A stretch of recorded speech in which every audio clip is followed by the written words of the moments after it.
All right, I'm stoked for this because this guy is all over the place, and I think he is a tremendous, tremendous follow.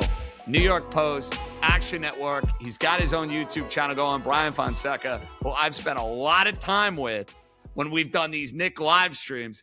Bryan, it's only fair that we return the favor now and get you on New York, New York. So welcome. How are you, my friend? Doing well. Free agency week is always a very busy week, but I'm excited. I'm coming off the Xander Zayas Jerome Boots Ennis fight, so hopefully not as groggy as I was earlier today, but looking forward to free agency. Well, it's going to be spicy, and it's weird, Bryan, from a Knick perspective. Despite the rumblings you're hearing about Mitchell Robinson and the news now that Jose Alvarado is going to be back, it feels like Knick fans are in this mode where it's like, one, we're still basking in the glory of this championship. So no matter what happens this summer, you're going to be riding the high. I'm going to be riding the high. Everybody's going to be riding the high. And because every move that Leon Rose has put together and has made over the last couple of years has just worked out so brilliantly, don't you almost feel like you, no matter what happens here, even if moves go a certain way that you don't like, you almost got to just put your hands up and say, hey, you know what? Leon we trust. That's kind of my mindset. I thought that was going to be how Knicks fans felt until Dex and I did the draft show, and people were pissed about them continuing to trade back over and over and over again and pick up 6 second-round picks, reportedly, by the way. But I thought that would be the case. I felt like, okay, Knicks won a title. The fans are going to be hyped. This is a house money season for New York basketball. But there seems to be this burden of, hey, Dolan, who's obviously a lightning rod, Dolan won't spend money. And it's like, well, or at least wants to avoid the second apron penalties. So it's like, okay, the bench is going to be gone probably, or at least in some form, not everybody. We've already seen reports about Landry Shamet potentially not being back, Mitchell Robinson potentially not being back. Now we're getting a report about Jordan Clarkson potentially being back. Jose Alvarado's back. Mo Diawara is not only back, but going to play a bigger role. And I don't think people grasp, like, and I'm not saying Dolan shouldn't spend the money. I think billionaires should spend money to make their sports teams better. But ultimately, if they're not going to deal with the second apron penalties, which are pretty severe, then okay, like it just kind of is what it is. Like there's nothing that anybody else can do about it if this is their mindset. Their starting five is very expensive. They're lucky to be able to bring back all of them this year because not every championship team is even able to do that across sports, especially in football where you see guys are leaving Super Bowl champions all the time, left and right. But you're able to bring back your starting five. You're able to bring back Jose Alvarado, Deuce McBride, who's still on $3.9 million. And then you have, we'll see if Pacome Dadier and Tyler Kolek be anything, but they're going to be on the team unless they're traded, obviously. And Mo Diawara. So you have basically 10 guys slotted in. There are a couple different avenues to add bench guys. You're going to lose 2 very important pieces to that team, but like it just kind of is what it is. I thought that this would be seen as more of a house money thing, but a lot of Knicks fans seem to want to go back to back, and I understand because that hasn't happened in nearly a decade. Well, you love the idea of getting greedy. I totally get the idea of getting greedy, but it's not an exact science because we've seen these teams, Brian, run it back. And guess what? It guarantees you nothing because we have not had a repeat champion now with this new structure within the NBA going all the way back to the Warriors, who were an all-time team with Durant and Steph and Clay, and I could go on and on. Are we of the same mindset here? The biggest loss for them this offseason would be Mitch? Yes. That said, I personally wouldn't go into the second apron to re-sign him just because of, like, I think he's an elite offensive rebounder and very important to the defense. But I kind of get it because he can't make free throws. He can't play back-to-backs. You can't really give him the ball. And in today's day and age, it's just very hard to pay 2 centers a lot of money. And like 2 centers who aren't generally playing together, a lot of money, and then be able to like win at a very, very high level. You know what I mean? Like if you look at other teams, like they're not paying backup centers $15 million a year, $18 million a year, whatever it is. And look, if he's going to be able to get an opportunity to start somewhere else, like you just can't beat that. He has a title. It is what it is. But yes, no, he's super important. But I understand not wanting to go into the second apron to retain him because of all the things that you already have to overcome while he's there. And look, I think somebody else is just going to get an opportunity at backup center. I don't know who that is. We've thrown out some names under Yeah, your I was going to game. say, I'm glad that you went down that road. Give me a name that you think is feasible to replace Mitchell Robinson. He's not going to be Mitchell Robinson, but somebody that will be satisfactory in that sort of role. If you look at like New Orleans, because they have a few centers, a guy like Yves Missi, who is on a rookie scale contract, who he's not Mitchell Robinson, but he's young, he's athletic, he has the profile of what you would want a good backup center to be. He's still on a rookie scale contract, like $3.5 million, and then I think $5.5 million the year after. And you're thinking about it in your head. It's like, if Mitchell Robinson's going to make 4 or 5 times his money, if it's that much, can someone like an Yves Missi replicate the production by 75-80%? If so, then that just makes him more valuable to what you're trying to do financially. Again, I'm not saying that they shouldn't spend the money. I'm just dealing with the reality that they're not spending the money. Like I just know what it is. So it's like, okay, this is one of the avenues that you would have to consider is, and you have all these second round picks now. You could attach some of them and you could throw in like, and we even talked about them getting Alvarado with Missi at the deadline, but they didn't end up doing that. So it's like, can you use a Dadier and attach all those second round picks or a bunch of second round picks to him, or even a Kolek? Because I know Kolek's, had some moments, but I don't know how much he's going to play on the team with Jalen Brunson and Jose. What are you going to do off the bench? And he doesn't play like a defense, which is a problem. Are you going to play Kolek, Alvarado, and Deuce at the same time off your bench and have 3 dudes that are like 6'3" and under, basically, or 6'2" and under?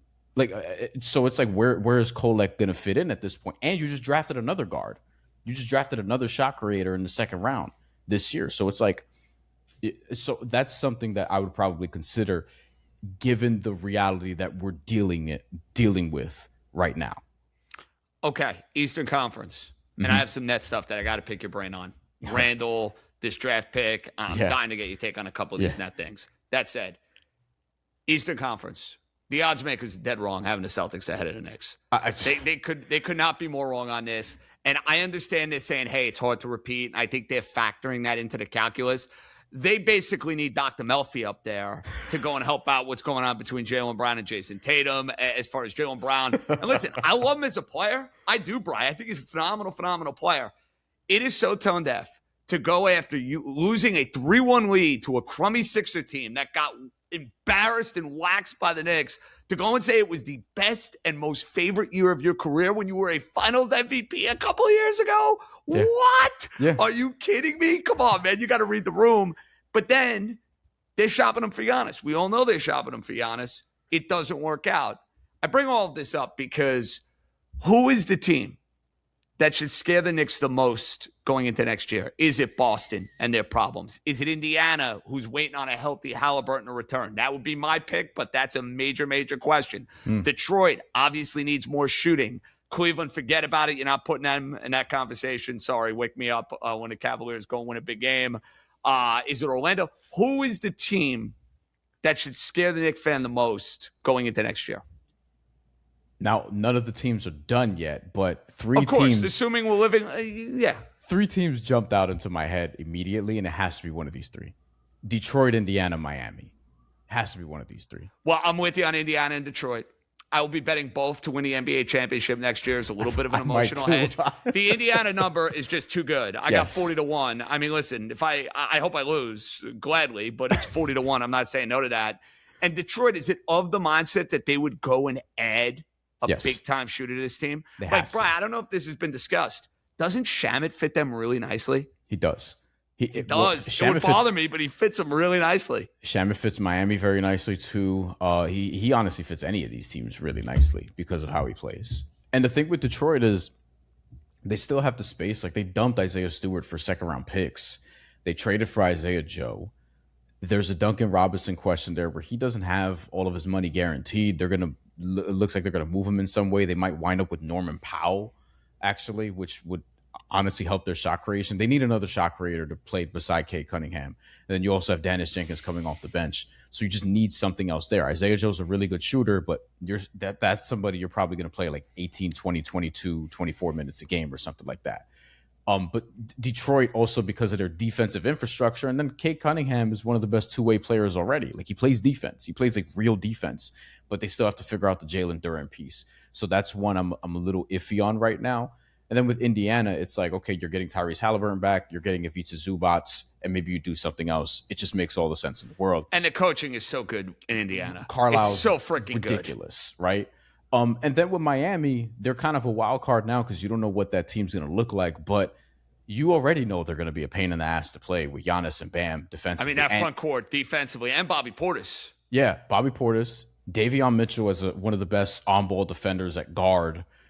And then you kept Pelle Larsson, who's like a solid role player. And now they're trying to figure out, are they going to, like, who are the shooters that they're going to add around this because they need shooting? Anthony Simons, his name has come up. They're interested in Klay Thompson. There's buzz about Tim Hardaway Jr. There's buzz about, I'm trying to remember like all the names. Landry Shamet actually is one name that was reported today as of like when we're talking about this. So they're going to wind up, and this is what they do. Like there's one thing they know how to do really well. It's build around stars. Done it every player with the Riley era, gone from Alonzo to Shaquille O'Neal, LeBron, Jimmy Butler. They go to the finals every time they have this situation. Right.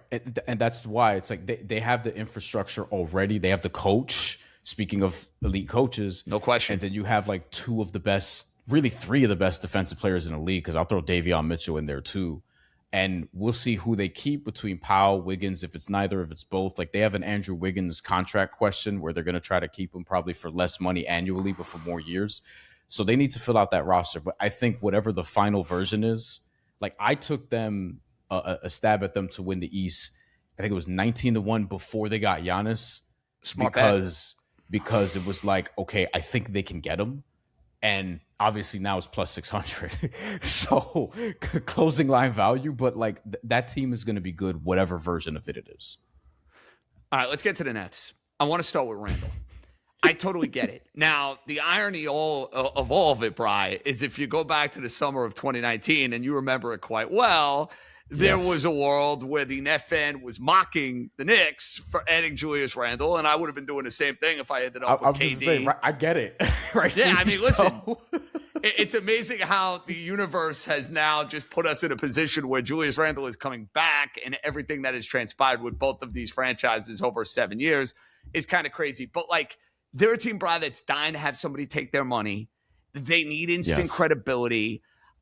I don't know if you're going to get the same version of Julius Randle you got when he was a multiple-time All-Star with the New York Knicks, but I know this. That guy can get a bucket. Mm-hmm. Did you understand what Marks and the Nets were doing in taking him basically dirt cheap? Yeah, with the new lottery rules, you're not incentivized to be god-awful all the time. So it's kind of like, I think they're just saying to themselves, can we make the play-in potentially? Like, can we do something to be kind of competitive? And I mean, Julius Randle on the cheap, and then you draft Mikal Brown Jr., who I know you want to get to also. Like, I get it. I get what they're doing. I don't know how good it's going to be. Maybe, like, if it's a 35-win team, I think that's great. I think that's a great outcome for them. Well, they have a good coach, too. I mean, that's a coach that squeezed every ounce of talent out of that roster they put together, and they were in a lot of games. Like, he looks like he can coach. They have a Day'Ron Sharpe question that they have to answer for contractually, but, like, if their starting five right now is like Mikal Brown Jr., who they just drafted 6th overall, Yegor Joman, Michael Porter Jr., Julius Randle, and Day'Ron Sharpe, assuming they keep him, I'm like, okay, like that's something. I don't know how Nets fans are going to feel about it. As somebody who used to cover that team, I think they'll feel like they're trending in the right direction. And you still have draft picks to play with and things like that. And you have to figure out what you have in some of the other young guys you drafted last year, like Drake Powell, Ben Seraph, and Nolan Traore, for example, who I liked coming out of the draft as a passer, but now I'm less sure of what his future is going to be on this team. But, like, I think they could be pretty competitive, or at least take out, like, I don't think they're one of the worst teams. Like, they're better than the Bucks. I would hope. I would hope. I would hope. The Wizards, I don't know what to make of them. But, I don't know if Anthony Davis is going to stay there. This Jaylen Brown thing, like, that's hovering over the Eastern Conference, it's like, where's he going to go? But I still think Brooklyn's going to be, like, in that bottom third, but hopefully more competitive because they have Jordy Fernandez. They have a pissed-off Julius Randle playing for probably his next contract. Yeah, like I think they have a recipe for like not being terrible, which More is good. watchable, more competitive. That's Yeah. basically the selling point. That's the hope. Now, I watch a lot of college basketball. I bet on a lot of college basketball. I love Acuff. Love him, love him, love him. I know he doesn't play a lick of defense. I totally get that. And I know that's going to be the knock on him. I think he's a bucket getter in the NBA. Now, he's going to the witness protection program in Sacramento, which is normally not the place you want to go and spend your NBA career. It's not usually conducive to success. Yeah. But that was the guy I was banging the table for that the Nets should go and take. Were you okay with Brooklyn passing up Acuff to go and take Brown? I said that Brown had the highest ceiling out of everyone they drafted, like more than everyone they drafted last year. I stopped short of him saying me saying that he's better than Acuff because I'm like, I don't know, but no disrespect to the Kings. I'm like, Acuff is with the Kings, so I kind of don't care because I'm like, I don't know what that's. Maybe he's traded after a couple years like Halliburton and is awesome on his next team. I don't know what that's going to look like. He'll put up a bunch of numbers. I don't know if it'll matter. Mikal Brown's good though. I don't know if he's better than Acuff. I wouldn't have said that, but I kind of understand it. I understand what they're going for. And, you know, you still have a three-point shooter, a shot creator. We'll see what he looks like from the defensive side of the ball. I like him from a playmaking standpoint. Like, I think there's more there than you had with everyone you drafted last year. And that's like the best compliment I could pay somebody that you're bringing into the door. But based upon the answer you just gave me, if Bryan was the GM of the Brooklyn Nets, he was taking Acuff with that pick. If I read between the lines, that's the sense I'm getting from you. I have concerns about Acuff, Fair. but I do think at six overall. Now, Bryan, the GM, would have traded up. I'm like, just give me one of the special dudes at this point. Do you think you would have been able to do that, though? The Nets? No, meaning you think one of these teams that was in one of those positions was going to be willing to trade out of the pick? Well, you got to call and find out. Well, I know that. My gut is no. Like if Chicago, why would Chicago trade that pick and when they could take Caleb Wilson? Like that was the guy I had to take. And what you have to do in that case though is you have to figure out, hey, does anyone in the top four really love Acuff? You know what I mean? And then they could take him at 6 at that point. Like I would have tried really to do that and get somebody who I can bank on a little bit more. But that being said, like I think Brown could be good. I think Brown could be good. I don't know if he's Acuff, but Acuff's going to be a very polarizing player, and him going to Sacramento honestly doesn't change that. He's probably going to be more polarizing now. Doesn't make you love it. Okay, now we have free agency coming up. Mm-hmm. There's usually always a big shocker. You don't have to predict what that is, but if there is a storyline throughout the course of the week, because listen, the meat and potato stuff is the meat and potato stuff. I'm talking about something that could really change the vibe, the feel, the look of the league or the Eastern Conference or the Western Conference. What's the trade or the rumor that you will be monitoring like crazy this week? I'm going to stop short of saying Jaylen Brown because that's the obvious one. What's happening with Ja Morant in Memphis? Interesting. You went there. I thought you might go Kawhi. That was interesting. You went Ja Morant. I thought you were going to give me Kawhi. I thought about that too. But like, is Ja Morant going to be dumped? Like, what's happening here? Like, and Memphis is in a spot where it feels like they're ready for the next chapter. No question. So who's taking Ja Morant? Like, that's another team that like people have said, hey, is he the guy to help Cade in Detroit? Is he the guy to go with Giannis and Bam in Miami? I don't think. I was going to say he'd be intriguing. He'd be intriguing with Giannis. But they wouldn't have any shoot. Like that'd be worse for their shooting. Is the problem. The shooting, but the point. It's like give and take though. You're going to get playmaking, and the hope would be that he's harnessed differently under that regime. The end of Riley, Spoelstra, like.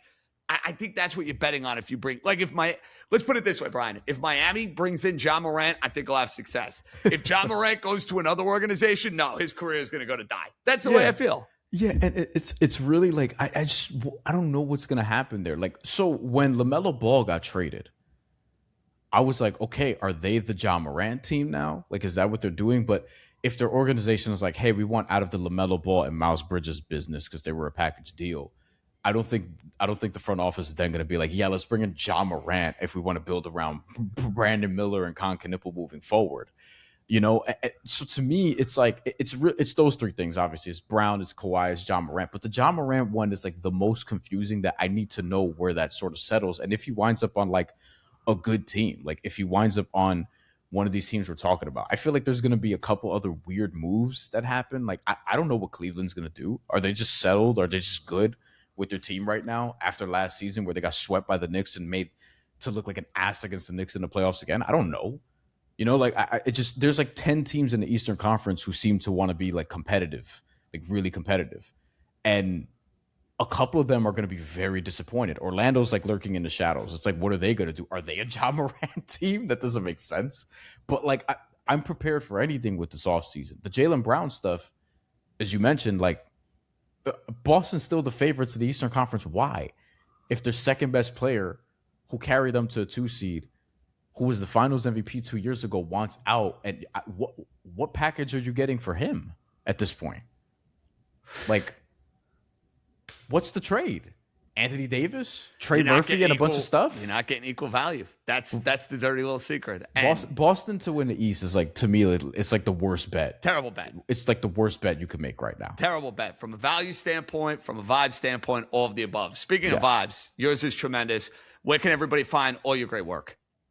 Bryan Fonseca on YouTube. We're at almost 7,500 subscribers. Let's go. Little independent show. We're trying to grow that, where I cover a wide variety of sports and the things that like transcend sports a little bit. So, you get your mix of basketball, baseball, that includes the WNBA, by the way, and also combat sports. And occasionally that'll branch off into other things like sports business and such. But I figure out a way to make it all work. It's just I can't stick to just one sport or one team because I'll get bored very quickly. So this is just how this is the life I chose. I love it. It's the life we have chosen. Thanks for a few minutes, man. Keep killing it. We'll talk soon. All right. Absolutely. Thank you for having me.